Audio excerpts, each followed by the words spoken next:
Muito boa noite para todo mundo que já está aqui para mais uma aula do nosso curso Macários. Você é bem-vindo, você é bem-vinda para a continuidade desse curso que já está chegando aí na sua terceira, quarta semana, acredito eu, do segundo módulo do nosso curso de Teologia Macários. A gente sempre gosta de situar quem está vindo pela primeira vez, que esse é um curso que nós temos desenvolvido aqui na IBNU para todo o ano de 2025. A primeira parte a gente já concluiu, foram 26 aulas tratando daquilo que é a teologia cristã. Iniciamos esse segundo módulo falando sobre o panorama bíblico. A gente vai passear aí de forma bastante densa, mas também acelerada sobre os dois testamentos, tratando dos principais blocos daquilo que são os grupos bíblicos do Antigo e do Novo Testamento. E agora a gente está numa parte muito importante, que é a compreender os livros históricos. E para isso o Sayão vai ajudar a gente aqui na introdução aos livros de 1ª e 2ª Samuel, de forma mais específica, mas também dando uma noção clara de como é que funciona essa realidade dos livros históricos. Boa noite, Sayão. Boa noite, Áquila. Muito obrigado mais uma vez. Estamos aqui, né, na sintonia do Macários e muito bom, né? Estamos caminhando pelo estudo teológico, estudo bíblico, e sejam todos bem-vindos aí. Já divulgue a aula para os seus amigos, colegas aí, para a gente estar em sintonia. Teremos aí esse primeiro momento, né, de apresentação de conteúdo e depois a nossa conversa, as nossas perguntas aqui sobre esse tema importante dos livros históricos, o reino que mudou o mundo. Bom, a gente vai ter esse primeiro bloco, o Sayão vai ficar aqui junto com a apresentação na tela. No final a gente volta para ajudar com a parte das perguntas. Muito bem, pessoal, vamos aí prosseguir, e quando a gente fala, né, sobre os livros históricos, né, nós vamos aí ter, né, na verdade, muitos livros históricos no contexto do Antigo Testamento. Na verdade, né, a gente vai dizer que Josué, Juízes, né, Ruth, 1º e 2ª Samuel, 1º e 2º Reis, 1º e 2º Crônicas, Esdras, Neemias, Esther, até aí nós temos esse panorama histórico que vai desde a chegada dos israelitas na terra de Canaã, quando eles, né, passam a tomar posse ali da terra, e nós temos uma transição depois do tempo dos juízes para o período da monarquia, né, e o desdobramento dessa monarquia, que tem a ver com Saul, né, depois com Davi, depois com Salomão, e o reino dividido até o momento quando esse reino entra em grande crise, né, e nós temos aí a queda do reino do norte e depois do reino do sul, conquistados aí pelos assírios e depois pelos babilônios. Então vamos aí, para a gente poder concentrar, dar atenção aos dois livros de Samuel que tratam da questão fundamental dessa monarquia israelita, desse reino, né, que é importante para entender o Antigo Testamento e conectar com o ensino também do Novo Testamento. Então, o que nós temos nesse contexto? A realidade da monarquia, quando vai surgir o chamado Reino Unido de Israel. A gente vai, né, olhar aqui e vocês vão entender essa realidade. Os livros históricos diretamente ligados à monarquia, né, porque os outros, Josué, Juízes e Ruth, antecedem, né, e aí nós temos 1º e 2º Samuel, 1º e 2º Reis, e mais na frente vai ter uma retomada disso nos chamados livros das crônicas, né, mas vamos olhar aí o que nós encontramos. O livro de 1º Samuel, a gente olhando para o texto, na verdade a gente fala 1 Samuel, mas olhando com atenção a gente descobre que os dois livros tinham uma unidade, né? Eles são de uma data posterior à divisão do reino, ocorrido depois de Salomão, porque quando nós analisamos, tentamos descobrir a datação de um livro, às vezes você consegue lendo no próprio livro. Às vezes tem dicas no livro que mostram para a gente como perceber isso. Então diz o texto em 1 Samuel 27 que pelo que Ziclag pertence aos reis de Judá até o dia de hoje.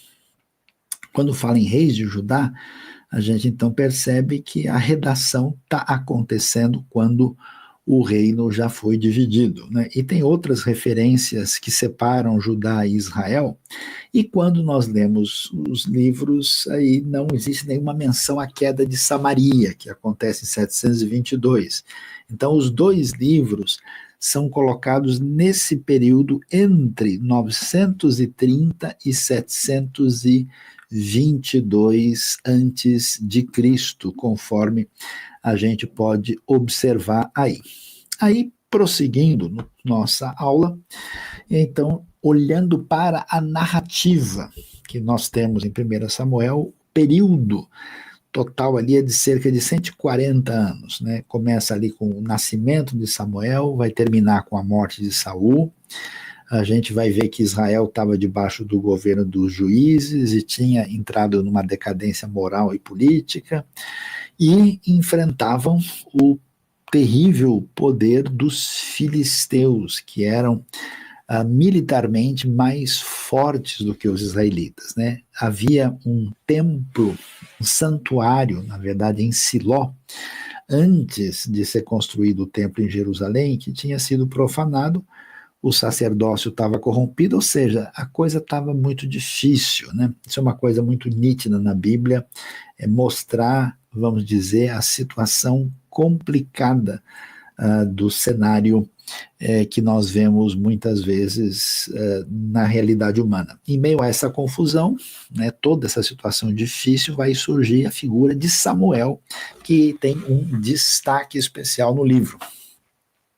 O povo, então, a gente vai ver no relato de 1 Samuel, eles começam a pressionar Samuel. Samuel é um profeta, Samuel é um juiz, né? O juiz ele é um líder, né? Uma espécie de líder tribal, né? Que governa ali as tribos que estão sem muita unidade ainda, né?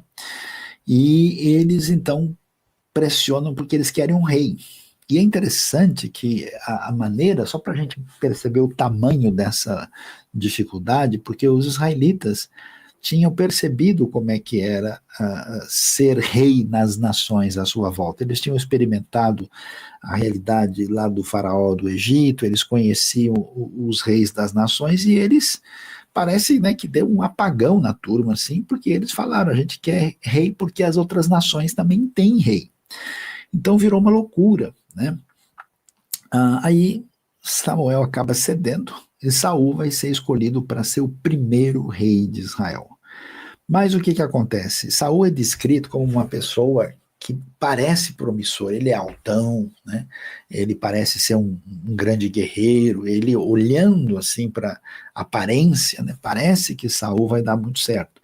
Mas a gente percebe que Saul é muito frágil de caráter, ele tem uma série de questões que o texto evidencia para a gente.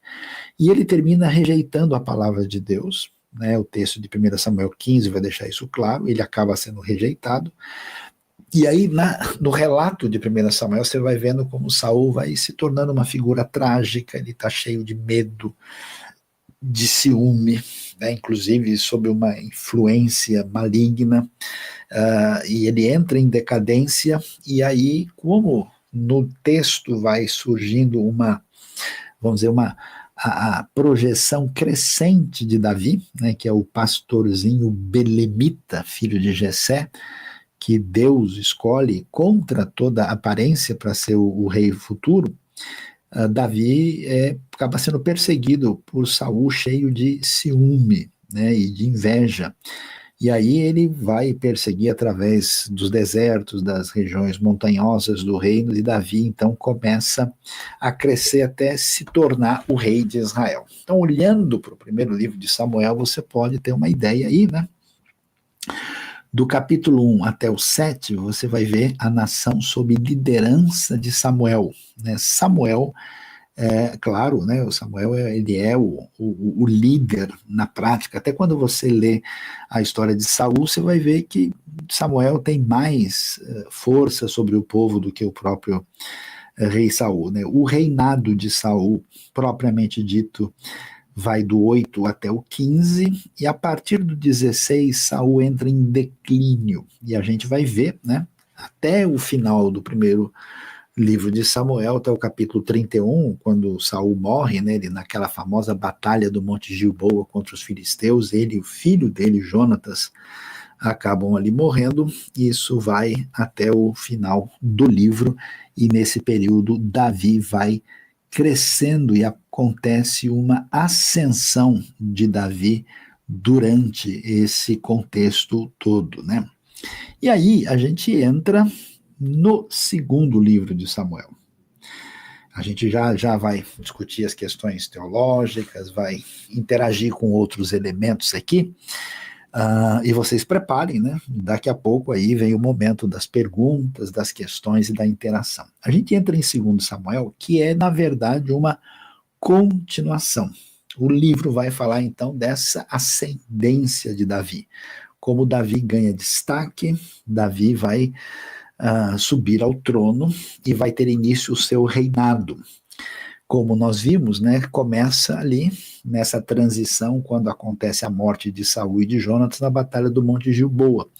Eles vão lutar contra os filisteus. Os filisteus nesse momento são poderosamente mais equipados militarmente do que os israelitas, né? E aí essa batalha acaba sendo brutal, e até hoje quem visita a cidade de Beit Shemesh, né, em Israel, lá tem a localidade ali próxima de onde isso se deu, né, que ali em Bet Semes, como é chamado, é que os corpos deles ficaram pendurados na muralha, né.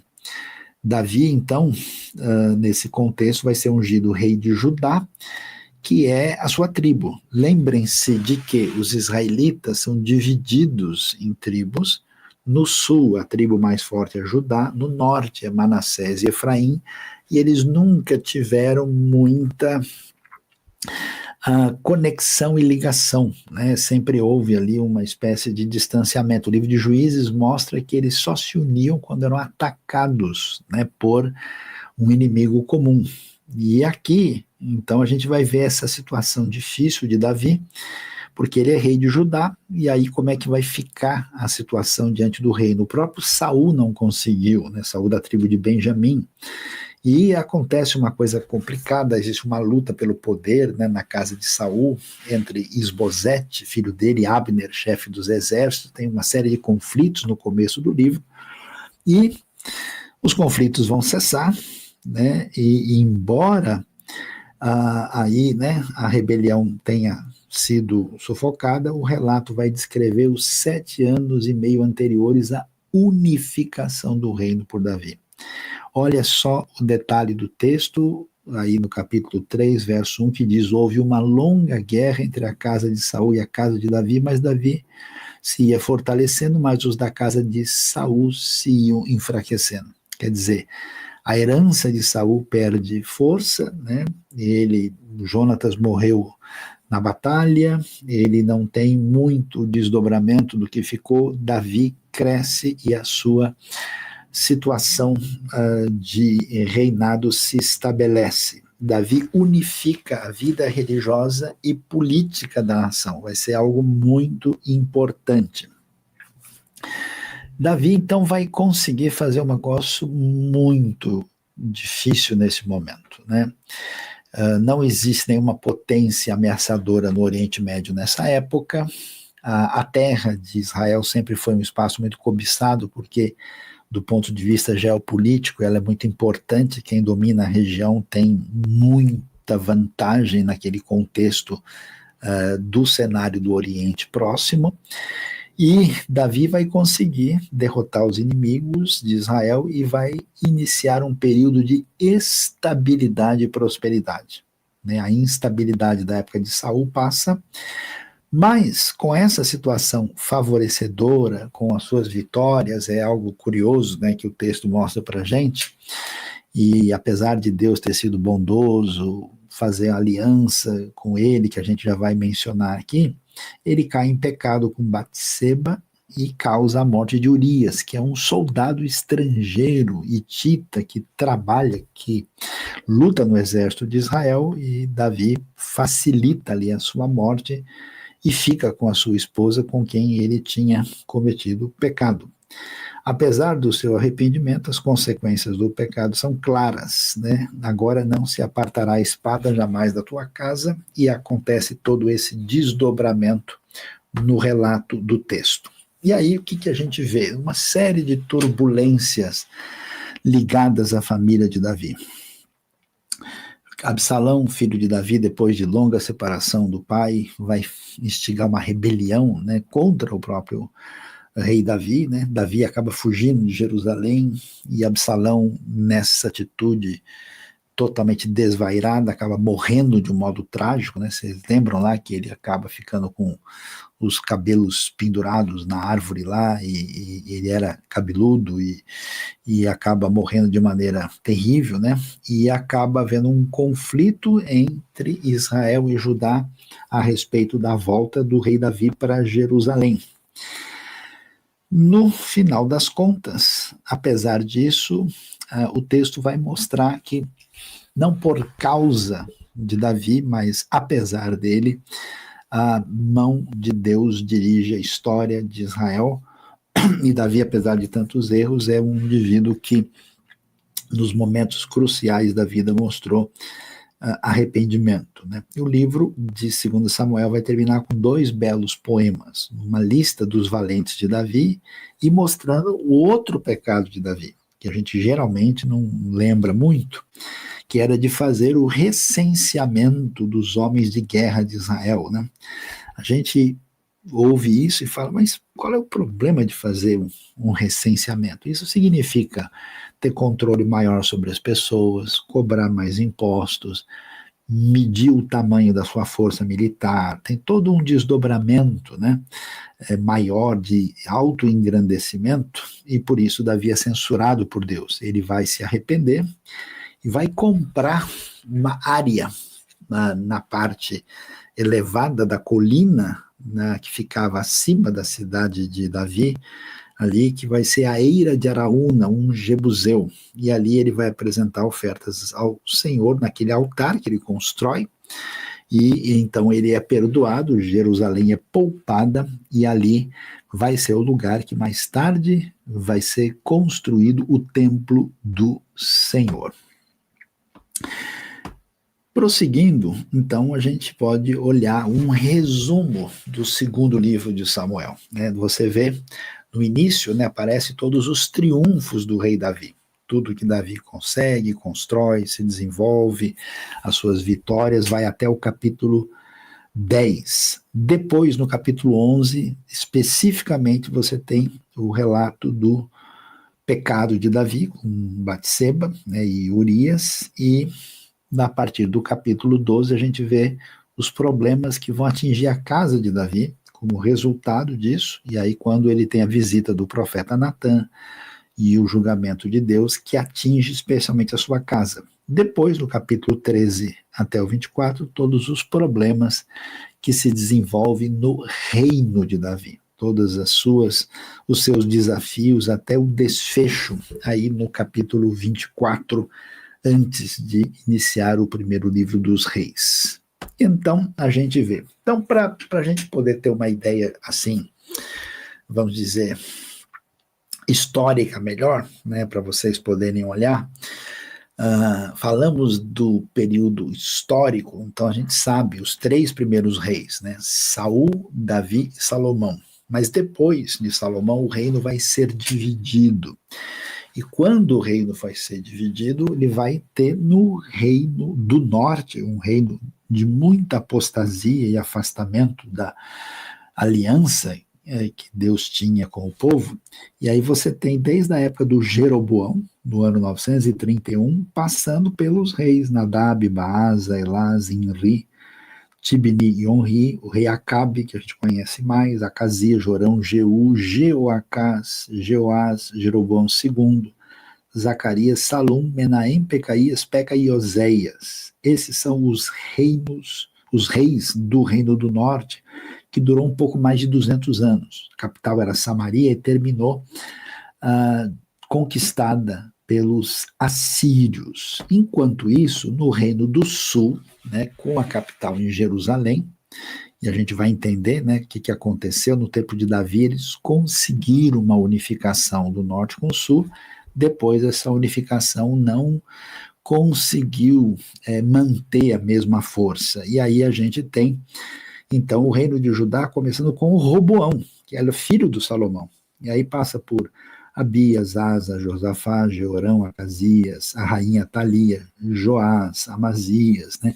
Uzias, Jotão, Acás, Ezequias, Manassés, Amon, Josias, Jeoacás, Jeoiaquim, Joaquim e o último rei, Zedequias, na ocasião da conquista dos babilônios, quando aí dão fim ao reino de Judá. Então, esse material mais detalhado você vai encontrar nos livros dos reis e que, especialmente os reis de Judá, também vão ser retomados lá nos livros das crônicas, né, que é focado no reino de Davi, Salomão e nos reis de Judá. Então vamos dar uma olhada agora nessa realidade que envolve esse período dessa monarquia, desse reino que se estabelece lá. Então, Saul, como a gente mencionou, ele era da tribo de Benjamim.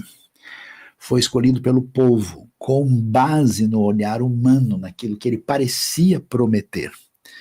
E ele reinou, foi ungido pelo profeta Samuel e reinou 40 anos. E ele termina reprovado por Deus por não ouvir a diretriz e a palavra divina. Davi, filho de Jessé, de Belém, da tribo de Judá, reinou 40 anos. O texto bíblico, né, nós vamos ver aí nos livros de Samuel, vão mencionar que ele reinou 7 anos em Hebrom, né, que fica mais ao sul, e depois, quando ele conquista Jerusalém, a gente vai ver essa conquista lá em 2 Samuel capítulo 5, que era uma cidade, né, dos jebuseus, ele vai reinar 33 anos, completando então os 40 anos de reinado.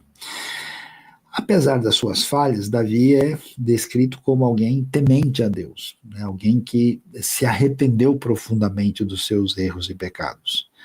E ele conquistou, né, com muita luta, a lealdade do povo, conquistou muitos territórios, e, como a gente viu, pecou e as consequências atingiram ele, sua família e também o povo de Israel.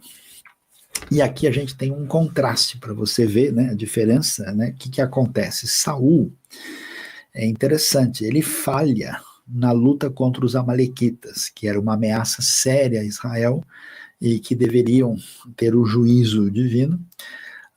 Saul age de uma maneira diferente e, em oposição, Davi acaba derrotando os amalequitas mais tarde, né? O texto vai mostrar o ponto falho, né, dele exatamente nessa condição. E Saul vai morrer na luta contra os filisteus, como nós mencionamos, e Davi vai marcar a história como um rei vitorioso contra os filisteus, que a gente pode observar aí nos relatos do texto bíblico.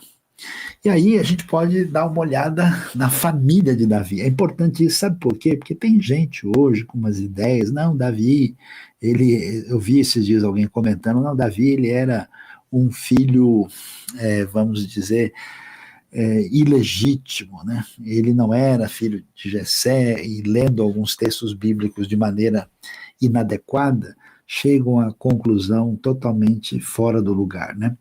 Então, no livro de Ruth, você tem a referência a Boaz e Ruth, né, que tem como filhos Obed, depois Jessé, e aí vem a família de Davi, né?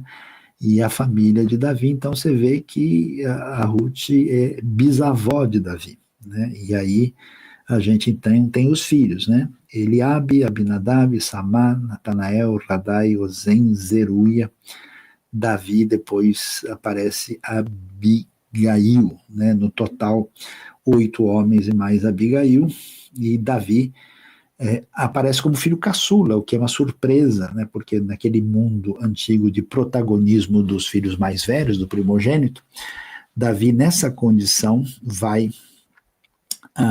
ser escolhido por Deus naquela lógica de não se basear na aparência humana, naquilo que envolve o poder humano. E qual é o pano de fundo difícil dos israelitas? São os filisteus, porque os filisteus, eles eram um povo diferente, eles eram imigrantes das ilhas do Mediterrâneo, principalmente ali da ilha de Creta. Inclusive, a arqueologia, a pesquisa, mostrou que, de fato, o que acontece na batalha, ela mostra isso, né? Esse tipo de combate que ele sugere lá da luta contra o Golias, né? Enquanto os israelitas usavam somente ferramentas de bronze, os filisteus eram mais poderosos e eles conheciam a tecnologia do ferro. E eles dominaram o sul da terra de Canaã, fundaram 5 cidades, né, que foram exatamente a cidade de Gaza, Gate, Ecrom, né, e também as cidades de Asdod e Asquelon, as 5 cidades filisteias aí na parte sudoeste da terra de Israel. E aí você pode até ver, na arqueologia, encontrou cerâmica dos filisteus, que eram exatamente os inimigos mais difíceis aí da monarquia israelita primeira, e que finalmente foram contidos por Davi. Davi conseguiu ter acesso à tecnologia do ferro, ele até foi meio que espião na terra dos filisteus, e teve um desdobramento assim impressionante para eles. E aí você pode ver o mapa daquela época, tá vendo? Então, esse mapa varia um pouco de época para época, mas os povos estavam basicamente desse jeito. Você vê ali no sul, né, a partir de Jerusalém, o reino de Judá, o reino de Israel, né? No vermelhinho aí você tem o lugar da habitação dos filisteus, né?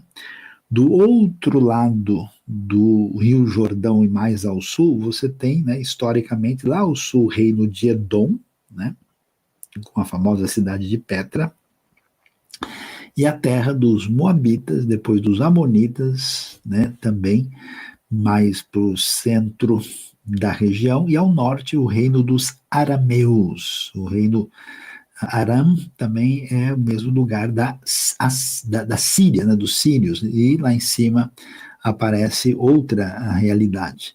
E ali em cima tem a região da Fenícia, onde tinha a cidade de Tiro, Biblos, Sidom, né? Então você tem mais ou menos um panorama dos povos que estão envolvidos ali na região nessa época da monarquia. E aí, como é que os estudiosos, a gente pensa, mas isso aí está escrito na Bíblia, mas será que é assim mesmo? Uma coisa importante que foi descoberta pela arqueologia e que ajudou a gente a datar todas essas coisas direitinho, foi o obelisco negro de Salmaneser III, onde ele mostra Jeú, né, chamado de filho de Onri, pagando tributo. Por causa disso, o pessoal conseguiu calcular bem aí as datações das monarquias antigas, aí dos reis de Israel. Então a gente está falando de uma realidade bastante segura. E aí você vê, né, esse obelisco é do ano 840 a.C., quando nós vemos 3 reis israelitas pagando tributo ao rei da Assíria, como a gente observa aí naquilo que foi encontrado pelos arqueólogos lá na região de hoje é o Iraque. Mas aí, olhando para Davi, o que a gente destaca em Davi? O que Davi conseguiu? Por que Davi é tão importante, além de dizer, olha, ele era um homem segundo o coração de Deus, porque ele se arrependeu, olha, ele era, né, uma pessoa corajosa e confiou em Deus, né? O que a gente vê? Davi conquistou a unidade nacional. Quer dizer, a divisão entre as tribos, entre o norte e o sul, Davi foi capaz de juntar isso. Ele derrotou os inimigos mais difíceis e, na época, né, praticamente invencíveis, que eram os filisteus. ele trouxe para Israel a tecnologia do ferro, né? Colocando Israel numa condição equiparada às melhores potências, exércitos da época. Então, na época de Davi, Israel se consolidou com força. Ele conquistou Jerusalém. E isso foi muito importante, porque, como havia divisão entre norte e sul, Davi conquista uma cidade no centro, né, da terra de Israel, e uma cidade que não era de ninguém, que era dominada pelos jebuseus. E ali ele faz, né, de Jerusalém a sua capital, e ela vai ser chamada Cidade de Davi. Então é muito importante mesmo essa conquista. Ele ampliou o território da nação, a gente vai ver como Israel, na época de Davi, expandiu bastante.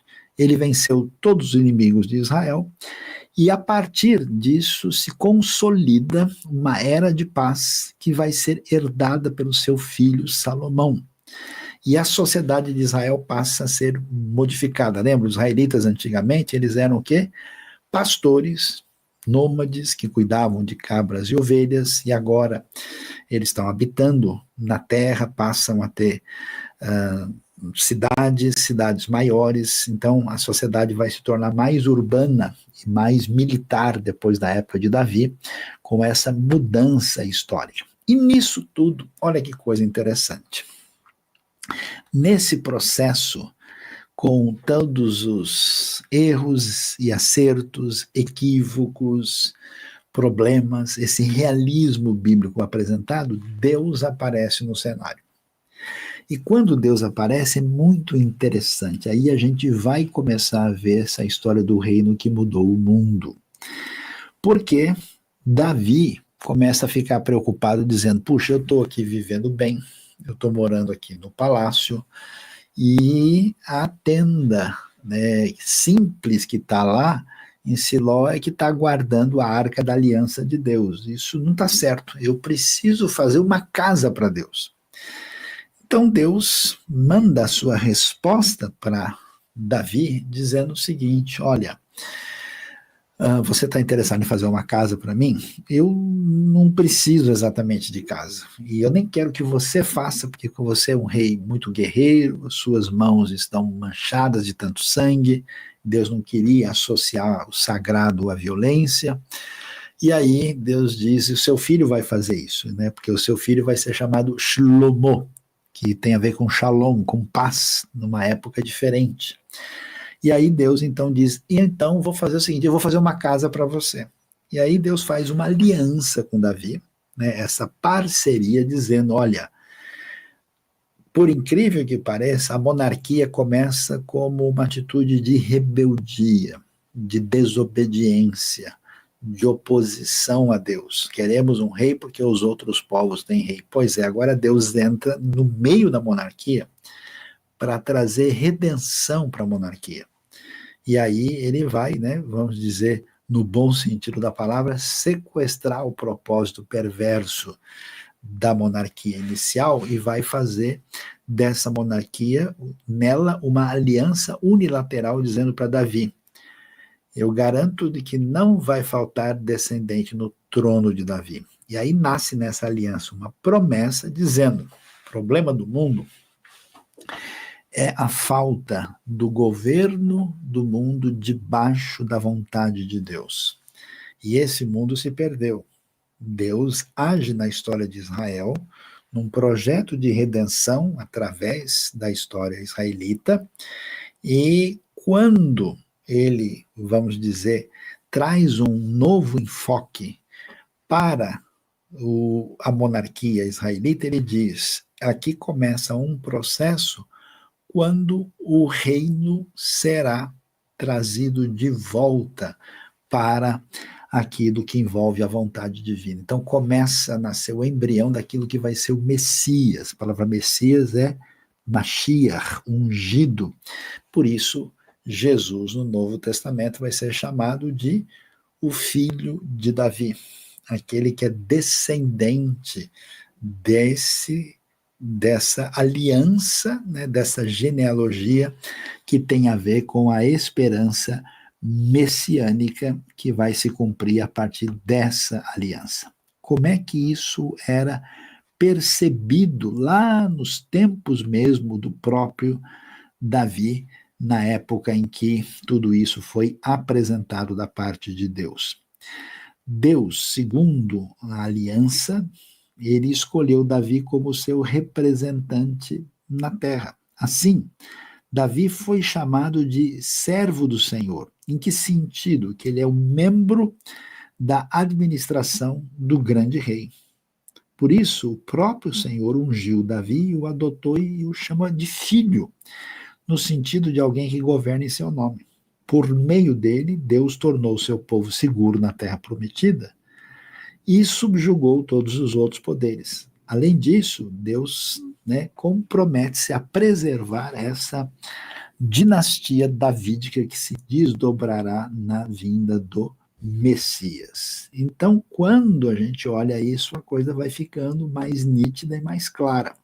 E agora vamos olhar aqui algumas fotos assim, históricas e arqueológicas muito legais e interessantes. Tá vendo? Aí você tem um pedaço mesmo da cidade de Davi mais antiga. Essas colunas são da casa de um homem chamado Ahiel, né? Que era uma casa junto a essa muralha de defesa. Parte dessa muralha, se você olhar aqui do lado mais da esquerda de quem está olhando, né? Você pode ver umas pedras ali um pouco mais rústicas desse lado de cada esquerda, né? Perto de onde eu estou falando, você vai ver aí que tem pedaço da muralha que é da época dos filisteus.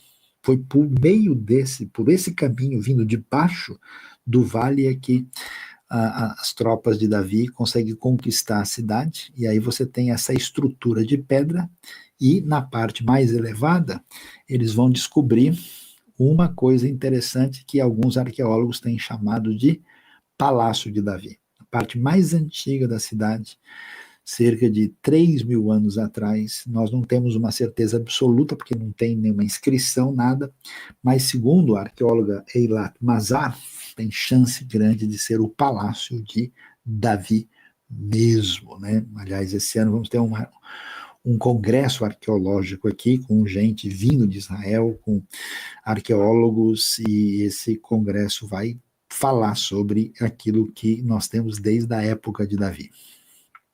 Aí você pode ver a foto do lugar onde os estudiosos acham que parte disso é ruína do que foi o Palácio de Davi, porque é um edifício muito grande, que não é uma casa comum, que certamente pertence a quem governava na região, e sendo tão antigo, pode e realmente ser aí o lugar onde Davi viveu. E aí, o que acontece? No passado, alguns mais críticos diziam, olha, Davi a gente só encontra na Bíblia mesmo, não tem nada fora para a gente poder confirmar. Em 1993, acharam essa inscrição que você está vendo aí, chamada inscrição de Tel Dan, e ela faz referência à casa de Davi. Ela é do século IX a.C., isso é uma coisa 150 anos depois de Davi, e tudo indica que ela é escrita por um rei da Síria, talvez Azael, ou quem sabe o filho dele. Importante porque a gente vê que isso que a Bíblia fala, do reino de Davi, dos seus desdobramentos, né, que alguns muito críticos questionaram até a existência, a gente pode observar que 150 anos depois esse reino era conhecido de uma maneira diferenciada. E aqui você tem até os detalhes, né, da transcrição e da tradução para mostrar o Beit David, que aparece de fato aí nesse material especial que hoje está no Museu Arqueológico de Jerusalém. E aqui a gente pode ter uma foto antiga, só para você ver a área, tá vendo? Toda essa área lá em cima, hoje você tem em Jerusalém, aquela área onde está o Domo da Rocha, aquele espaço que é a esplanada das mesquitas. E aqui embaixo você vê toda essa língua de terra, essa é a cidade de Davi antiga. Esse é o pedaço da Jerusalém original que data, né, de 3.000 anos atrás, até mais do que isso, né? Então a cidade original era isso, e depois ela expande lá para cima. Aqui você pode ver uma tentativa de uma reconstrução, tá vendo? Toda essa área, aqui você pode olhar, né, toda essa área aqui na parte de baixo é a cidade original de Davi. Aqui mais ou menos no meio, né, você tem o lugar que era onde foi achado esse possível palácio de Davi com aquela estrutura de pedra, né? E aí subindo aquela parte elevada lá em cima onde Salomão fez o palácio dele, onde ele construiu o templo depois da morte de Davi. E quando ele faz isso, aí a cidade então duplica de tamanho e ele constrói isso no lugar onde estava a eira do Araúna, o Jebuseu, que aparece no final do 2º Samuel, e a gente então tem, né, esse momento aí para a gente poder, inclusive, dar uma olhada, né, aí na história de Jerusalém. Tá vendo Jerusalém pequenininha, bem pequena da época de Davi, olha como ele era bem pequena, olha o tamanho que ela fica com a expansão de Salomão e ainda cresce ainda mais na época de Ezequias. Mas a gente não vai olhar todos os detalhes, porque a história da cidade é muito longa, muito detalhada aqui para vocês, pelo menos, ter uma ideia, né? E, finalmente, a gente pode ver o que é Israel, por exemplo, nos limites de hoje, mapa verde. No tempo de Davi, esse reinado ampliou muito, ficou aí mais do que o dobro. Mas no tempo de Salomão, você pode ver o tamanho do reinado, né, a expansão, porque aí, depois do reinado de Davi, Salomão expande. E qual é o sentido de tudo isso? A ideia era, nesse momento de caos, inclusive de fragilização das grandes potências que causaram tanto nesse intervalo de poder, Deus age na vida de um homem limitado e fraco, né, alguém que nem a família tinha muita expectativa de que ele iria longe, que vai ter os seus atropelos e erros, e ele vai ser uma referência de um rei que considera a diretriz divina de maneira diferenciada e que acaba recebendo a proposta da parte de Deus de construir um reino que haveria de mudar o mundo a partir daquilo que Deus vai fazer no reinado de Davi e de Salomão. É irônico, né? Porque o homem, segundo o coração de Deus, comete pecados terríveis e o homem mais sábio do mundo comete erros de falta de sabedoria enormes, para mostrar a ironia da fragilidade humana, mas Deus mantém a sua palavra. E aí, quando isso acontece, você vai ver os profetas dizendo, puxa, agora complicou. O juízo de Deus veio porque nós quebramos a aliança com Moisés. Mas Deus vai dizer para eles, espera aí, mas a aliança que eu fiz com Davi é inquebrável. Então, toda vez que eles perdem a esperança, eles dizem, olha, um dia o que Deus falou para Davi vai ressurgir. Vai ressurgir lá, né, do tronco, da raiz de Jessé. Vai ressurgir de uma maneira especial. Quando chega o Messias Jesus, a referência é que o reino chegou. E esse reino vai ser surpreendente, porque ele vai mostrar para a gente que aquilo que envolvia o reino não era só uma conquista sobre os outros povos, não era só a estabilidade da nação.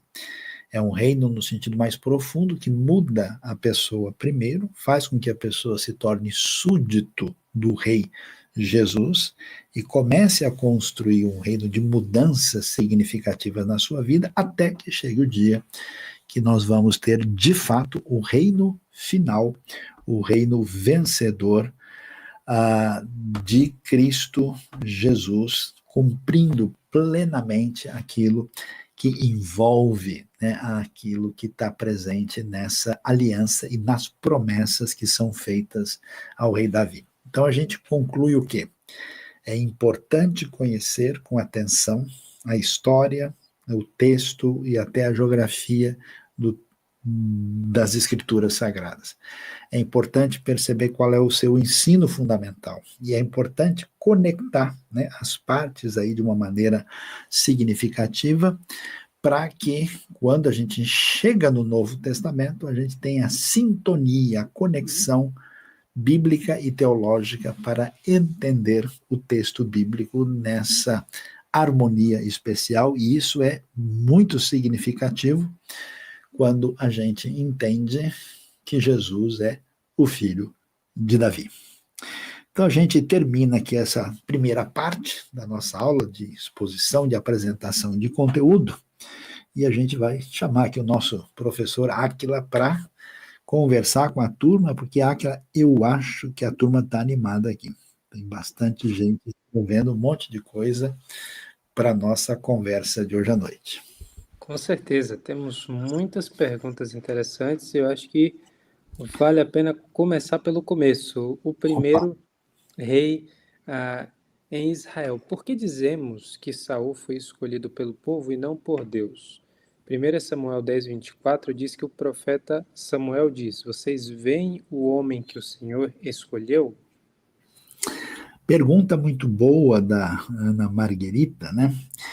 É o seguinte, quando a gente pensa em escolha divina ou escolha humana, a tendência nossa é fazer uma avaliação meio simplista, né? Olha, ou é um escolhe, outro escolhe, ponto final. Mas a Bíblia mostra uma amplitude maior nesse cenário, né? De modo que existe, vamos dizer, uma escolha divina, que seria uma escolha mesmo a partir das diretrizes que Deus já tinha dado, que existe uma escolha divina no sentido de Deus permitir que os caminhos humanos se estabeleçam com o propósito de ensinar o seu povo, a nação, de uma maneira prática, para onde levaria as decisões que eles estão tomando. Então, aquele negócio, né? O Senhor tantas vezes permite, o próprio Salmo vai dizer isso, né? O Senhor lhes concedeu-lhes o desejo e depois lhe fez definhar a alma. Os israelitas sabiam que Saul estava fora do padrão, eles estavam sendo motivados por uma proposta de um reino em função do que eles viam nas outras nações. Então Deus escolheu no sentido de permitir que aquilo que era a prioridade, o desejo deles se estabelecesse. A gente não faz isso, às vezes, com os nossos filhos, né, que insistem numa situação e você sabe que não é o melhor, mas aí a pessoa insiste tanto que você fala, tá bom, então vai lá e faz. Depois de um tempo, o sujeito fala, puxa, não é que não era a melhor ideia? Então a gente pode dizer, a grosso modo, que existe uma escolha ideal de Deus. Em certos textos, existe uma escolha permissiva da parte de Deus. Nós temos algumas perguntas relacionando o reino de Israel e os seus vizinhos àquilo que é o contexto contemporâneo. É verdade que a origem do nome Palestina vem da região da Felícia, os filistinos, hoje a Palestina? Então, tem bastante coisa aí que a gente tem que tomar um cuidado para não confundir, né? Quando você fala uma língua semítica, seja, né, árabe ou seja hebraico, né? O P e o F são letras intercambiáveis. Né? Se a gente fala F e P, é muito próximo, um é lábio dental, o outro é bilabial, né? Então, em hebraico mesmo, se você faz a letra P com pontinho, é P, se é sem pontinho, é F. Então, na verdade, nos tempos mais antigos, o nome Palestina não era utilizado. O que existia era a terra dos filisteus, chamado Filisteia, ou o ambiente filistino, vamos assim dizer. Só que os filisteus, né? Tem gente que fala, Saião, é verdade que os palestinos são a continuação dos filisteus? Não, não são. Os filisteus, eles tinham origem grega. Eles eram outro povo, com outra cultura, com outra civilização. Os filisteus desapareceram daquela área. E não tem nada a ver com os palestinos de hoje, né? Apesar de que a cidade de Gaza, por exemplo, originalmente na região era habitada pelos filisteus. Mas não só Gaza, mas a cidade, por exemplo, de Asquelon e Asdod, que estão em território israelense hoje, elas também foram cidades filisteias no passado. E aí, o que acontece? No segundo século, quando você lê o Novo Testamento, por exemplo, você não encontra a palavra Palestina. No segundo século, o imperador Adriano, que teve uma polêmica pesada contra os judeus e fez uma guerra muito séria por causa da rebelião, segunda rebelião judaica, ele trocou o nome Judéia para o nome Palestina, por causa dos antigos filisteus. Então, quando ele fez isso, isso não teve, vamos dizer, nenhum tipo de desdobramento mais complicado, e a região, né, sob domínio romano, continuou debaixo do reino romano cristianizado, né, quando o Império Bizantino domina a região a partir aí do ano 325, e a região foi chamada de Palestina sem nenhuma conotação mais complicada. Não se, vamos dizer, ninguém tinha problema com o nome Israel ou com o nome Judeia, né? Simplesmente ficou por causa da herança histórica.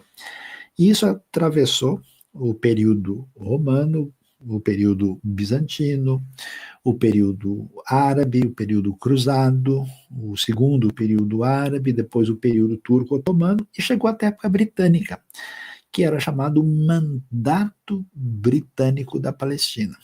Só que aquilo que a gente chama de povo palestino é, de fato, um povo de predominância árabe, é uma mistura, porque ali ficaram, né, restos de edomitas, de moabitas, de babilônicos, de grego, de romano, então tem uma certa mistura na região, mas a língua e a cultura árabe predominantemente islâmica, mas não só islâmica. Por exemplo, cidades como Belém e Nazaré são cidades palestinas, ou árabes, melhor dizendo, só que com uma quantidade significativa de cristãos, né, para a gente entender.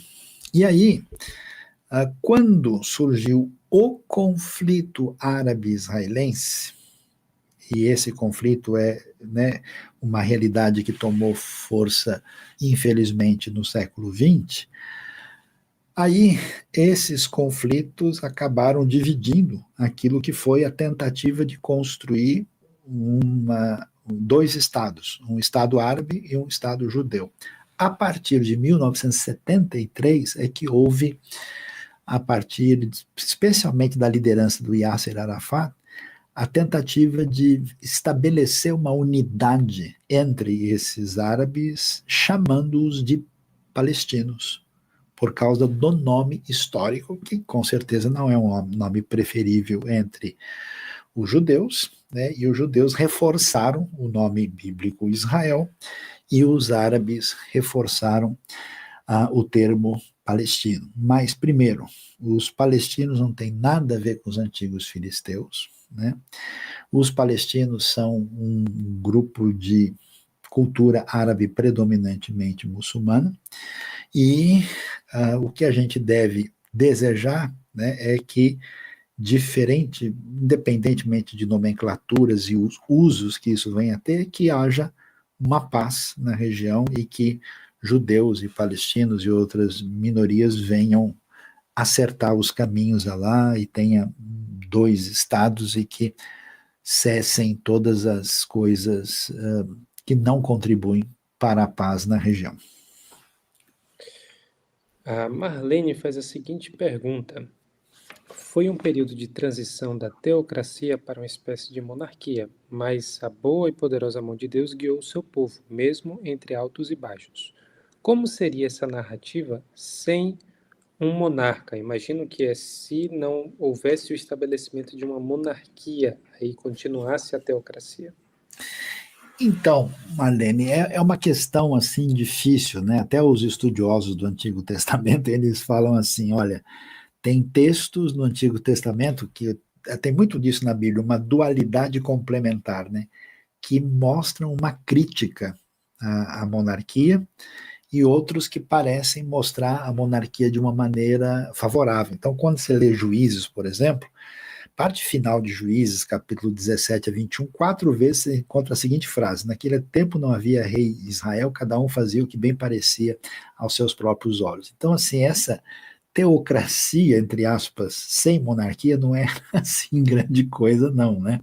Porque mesmo que o pessoal tivesse, vamos dizer, uma teocracia no sentido de ter diante deles a diretriz divina, Na verdade, né, vai ficar claro, nunca, nem o povo de Israel, nem a igreja de Cristo andou nos trilhos, né? Você vai ver que o pessoal sempre perdia os caminhos, e a gente vai ver uma linha no Antigo Testamento que não é que Deus abençoou o povo por causa do que eles foram, mas apesar do que eles foram, o que eles fizeram. Então você vê esse elemento redentivo muito nítido, né? Então há, vamos dizer assim, vantagens e desvantagens dentro de um contexto com monarquia ou sem. O período sem monarquia foi muito problemático. Quando a monarquia chega, ela chega de maneira problemática. Ela tem um momento favorável, né, na época de Davi e Salomão, também com muitas ressalvas, mas depois o desdobramento é complicado. O que sugere para a gente que o sonho para o domínio divino, perdido desde o Éden, quando Adão e Eva têm esse mandato da parte de Deus, né, de estabelecerem o domínio divino sobre a criação, isso se perdeu e nunca houve a recuperação.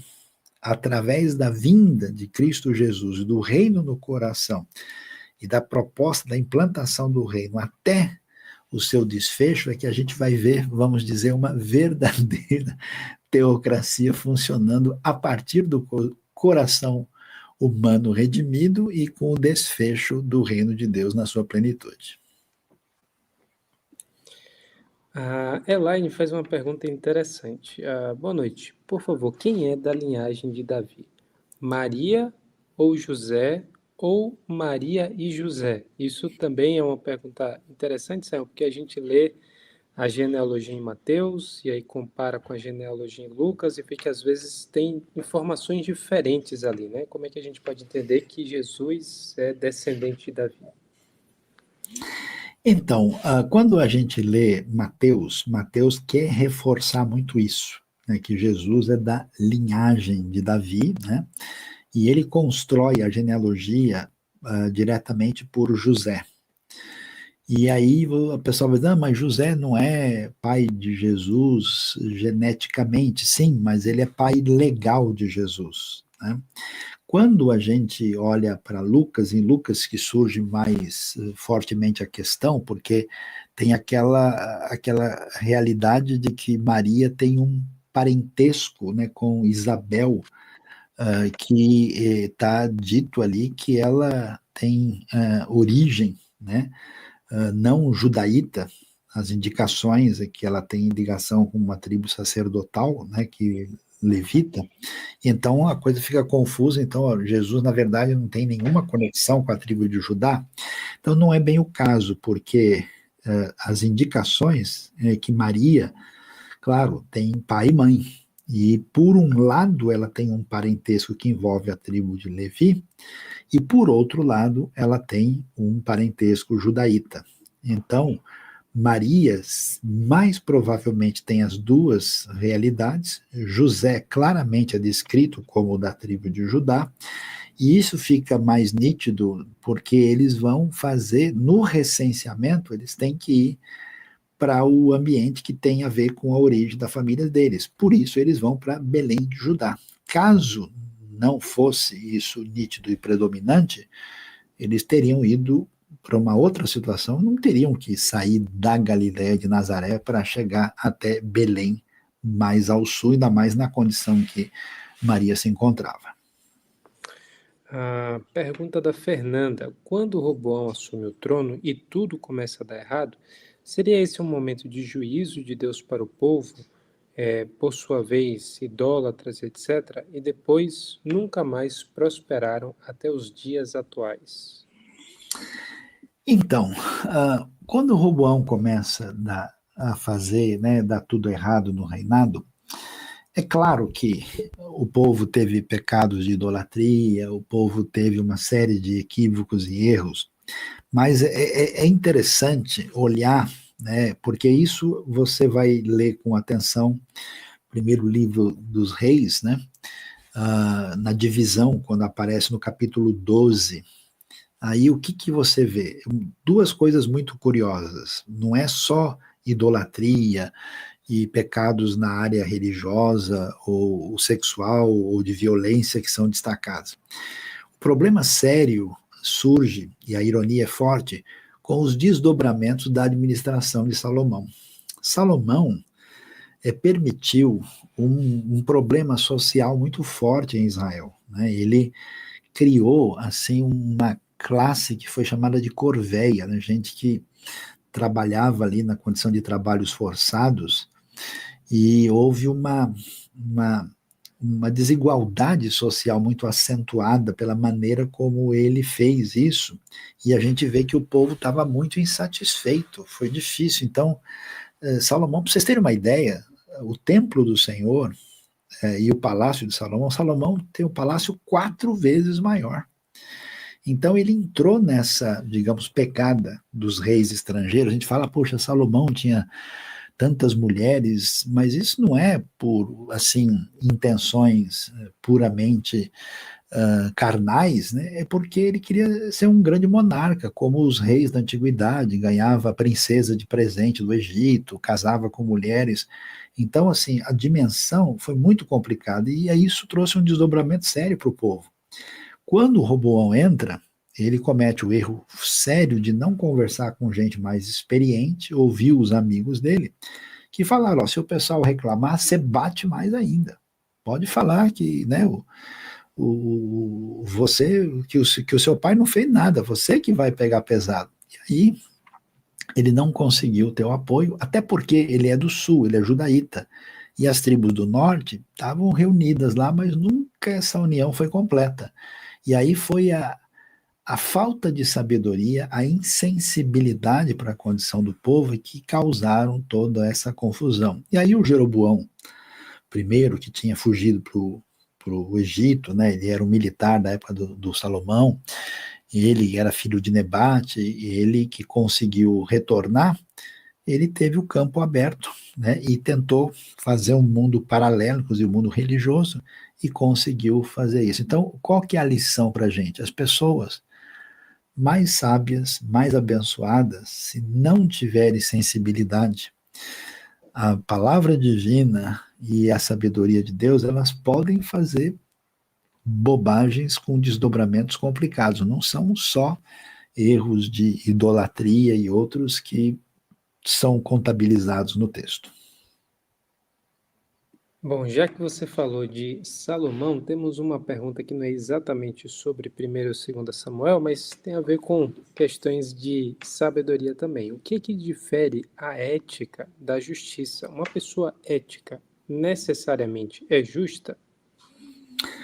Pois é, Ana Flora, talvez precisaria a gente deixar um pouquinho mais claro o que a gente está entendendo por ética e por justiça, né? Eu vou tentar aqui dizer o que eu estou entendendo, né?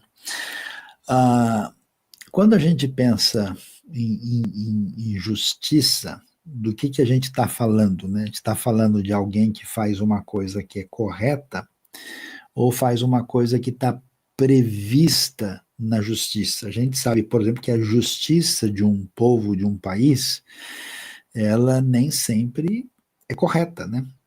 Você vai ver, por exemplo, o que foi feito no período das catástrofes provocadas pelo nazismo, estava tudo na lei, né?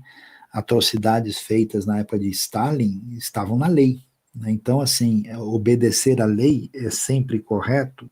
Nem sempre, porque a lei pode se tornar perversa e injusta. Então, de fato, quando a gente pensa em ética, que diz respeito a lidar com aquilo que de fato é correto, aquilo que diz respeito à diretriz divina com relação ao próximo, com relação até mesmo à sua consciência pessoal, em relação a Deus, isso está acima, vamos dizer, da determinação da justiça. Agora, é claro que a justiça tem muita importância, toda a sociedade precisa ter diretrizes, não pode assim cada um falar, não, a minha ética acha isso, né?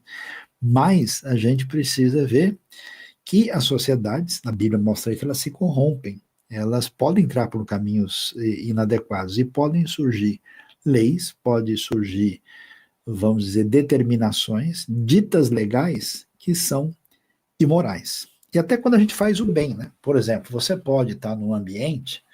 Jesus critica muito isso quando você vê lá a parábola do bom samaritano, né?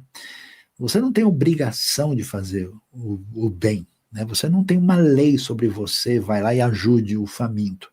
Mas a pergunta é, você faz uma coisa só porque a determinação, a lei diz, ou você tem uma consciência ética e social e como cidadão do reino que levam você a isso? O Áquila estava trazendo a mensagem domingo, e uma das menções que ele fez aí foi muito interessante, que se a justiça de vocês não exceder a dos escribas e fariseus, vocês não entram no reino dos céus, né? Então, como é que é a nossa capacidade de fazer o bem? Está restrita a regras definidas ou ela ultrapassa isso para chegar na proposta como é a proposta de Jesus? Isso é que tem que ser colocado.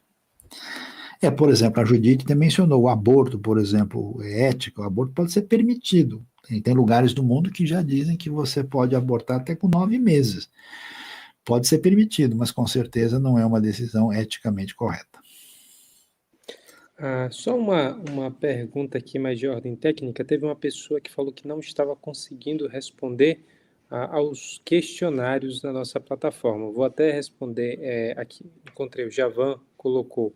Eu vou só responder isso até para dar tempo de quem está nos acompanhando, tem várias pessoas ao vivo aqui, colocarem também suas perguntas. Eu acho que, inclusive, a gente já respondeu as perguntas de quem já colocou aí no chat.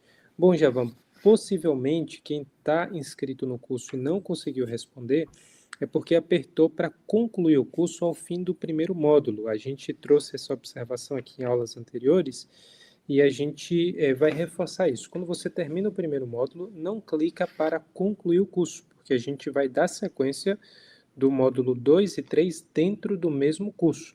Mas se você já clicou, manda um e-mail para o suporte que tem lá na página da nossa plataforma.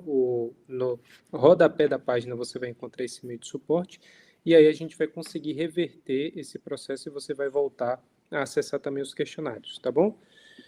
Bom, teve uma observação interessante aqui, Sayão, não é propriamente uma pergunta, mas eu acho que vale a pena a gente comentar a respeito disso. Esses 2 livros são os livros mais cristológicos do Antigo Testamento. Será que esse tema aí do reino que aparece em Samuel, em conexão com o reino dos céus, como aparece em Mateus e nos evangelhos, é realmente uma conexão apropriada de se fazer? Olha, é difícil dizer que os 2 livros são os mais cristológicos, né? Porque, veja, os livros são grandes, né? Você tem aí um total de 55, 56 capítulos, né? E aí o foco da monarquia na aliança, ele aparece aí especialmente segundo Samuel capítulo 7.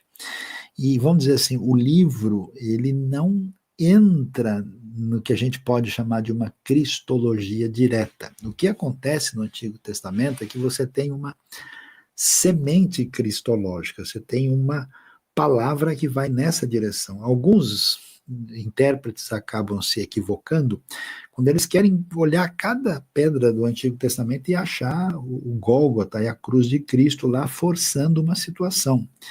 Não é o caso. A questão é que o ponto, né, quando aparece a aliança e o significado e a referência que ela tem, ela é, vamos dizer, muito destacada nos livros de Samuel, pela centralidade da figura de Davi, pela centralidade do momento quando se dá a questão da aliança. Então, nesse sentido, eu diria que nesses livros históricos isso é nitidamente um caminho para o encontro com a cristologia do Novo Testamento. Mas eu diria para você que os profetas, eu acho que a gente vai ter um elemento cristológico mais contundente. Então, quando você pega Isaías, ou até mesmo alguns textos de Jeremias, né, sobre a nova aliança, porque eles estão trabalhando, né, com os desdobramentos da esperança que a aliança davídica nos traz.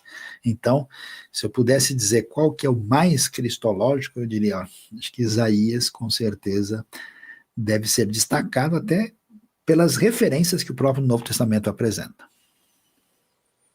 Muito bom, acho que essa conexão é muito clara nos cânticos do servo sofredor, né, Sayão, que aparece ali, Isaías 40, 55, talvez seja uma das passagens mais bonitas e também mais importantes, teologicamente falando, do Antigo Testamento. Bom, Verdade. foi feita a observação aqui sobre o quiz de algumas aulas que não apareceu. A gente precisa só esclarecer isso, porque de fato a gente teve as perguntas elaboradas, mas a gente teve um probleminha técnico. A pessoa que cuida do suporte teve dificuldade aí com o próprio equipamento. Isso já foi resolvido, já foi encaminhado tudo, e hoje já foi atualizado os materiais de aula. E provavelmente entre hoje e amanhã o material de quiz também já vai estar todo disponível na plataforma, tá bom? Bom, Sayão, muito obrigado pelo tempo. A gente acredito que conseguiu responder todas as perguntas do pessoal que interagiu aqui no chat.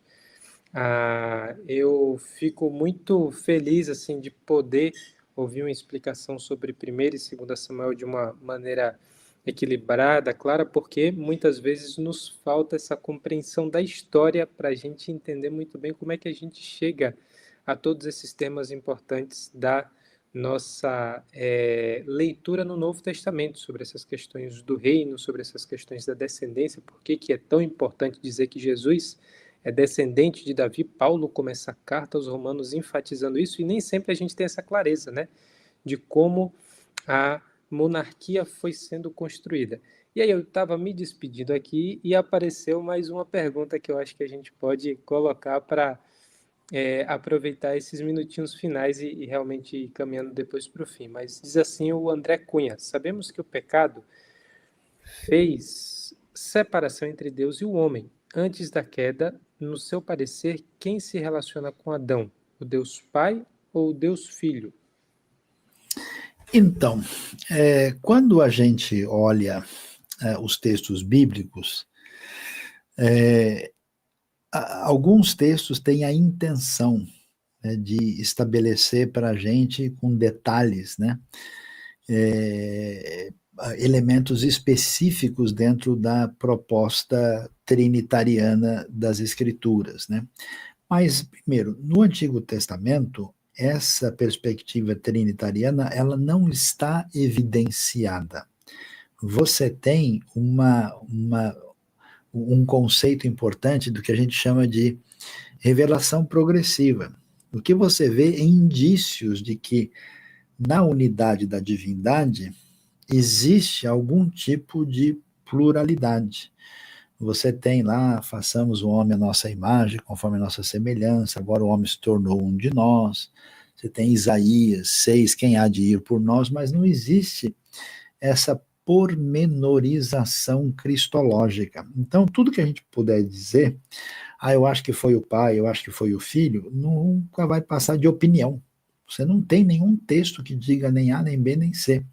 Então, quando a gente mexe com teologia, a gente tem que tomar aquele cuidado de nunca dar o certo por duvidoso e nem o duvidoso por certo. A gente só vai dar uma opinião do ponto de vista que nos parece mais agradável. O texto não apresenta qualquer elemento nessa direção, ela diz simplesmente, disse Deus, né? Quando o texto fala ou usa a palavra, às vezes, no contexto do capítulo de 1 a 3, ou o nome próprio de Deus, que é o tetragramaton, né? O Yehová, YHWH, ou usa a palavra Elohim. Então a gente acho que tem que esperar lá na eternidade para tirar a dúvida final quem é que estava interagindo em cada um dos textos mais diretamente, né? Eu acho que o texto enfatiza a interação da unidade da divindade em ação. Bom, muito obrigado então mais uma vez a todo mundo que participou aqui da nossa aula. A gente infelizmente não vai conseguir fazer uma introdução livro por livro nesse curso, dado o tempo. A gente tem aproximadamente 3 meses e são 66 livros na Bíblia. Então a gente falou sobre a introdução aos livros históricos como um todo, especificamente 1º e 2º Samuel, e agora a gente vai dedicar um pouquinho de atenção na quinta-feira aos livros poéticos e de sabedoria. Vai fazer uma introdução geral, novamente, depois vai falar um pouco sobre Jó e também, obviamente, sobre o livro de Salmos. Então a gente convida você para continuar aqui com o curso Macários na quinta, mas antes disso, no canal da IBNU a gente vai ter outras programações, outra programação, mais especificamente amanhã, que é o Ler para Crer, e outras coisas acontecendo ainda essa semana aqui no canal da IBNU. Sayão, mais uma vez, muito obrigado e também aí o seu boa noite para o pessoal. Muito obrigado, Áquila. Muito obrigado a todos vocês. Continue em sintonia com a gente. Não se esqueça e se inscreva no canal, divulgue para os amigos, aperte o sininho. E vocês são mais do que bem-vindos e parabéns aí pela continuidade, né, nesse crescimento teológico. Parabéns ao Áquila, a toda a equipe, né, de professores aí da IBNU. Muito obrigado a todos. Boa noite, bom descanso.